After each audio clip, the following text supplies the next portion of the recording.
He was killed in battle. His grave was lost for 500 years.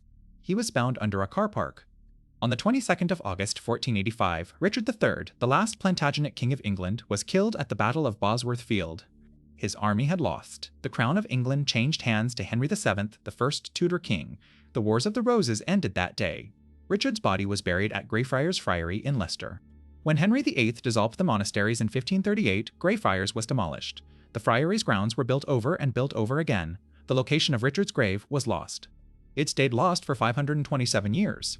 On the 25th of August, 2012, archaeologists from the University of Leicester, led by Richard Buckley, began digging in a City Council social services car park in Leicester. The dig was funded in part by the Looking for Richard project, led by an amateur historian named Philippa Langley. She had identified the spot from old documents and a hunch. On the first day of excavation, the team uncovered human remains. They were directly beneath the letter R, painted on the tarmac to mark a parking space, a coincidence the British press could not let go of. The skeleton showed severe scoliosis, a sideways spinal curvature, consistent with the historical descriptions of Richard's stature.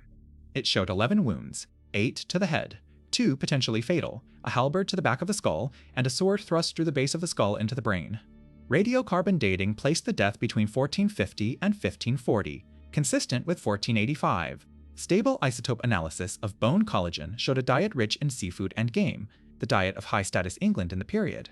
On the 4th of February, 2013, the University of Leicester announced that the skeleton was Richard III. Mitochondrial DNA from the bones matched 2 living descendants of Richard's elder sister, Anne of York. Identification, the team said, was beyond reasonable doubt. 2 years later, on the 26th of March, 2015, Richard III was reburied at Leicester Cathedral in a state television funeral. The skeleton confirmed the scoliosis. It did not confirm the hump on the back, the limp, or any of the other deformities Tudor propaganda and Shakespeare's play gave him. The last king of England to die in battle had been buried for 500 years under what became a parking space.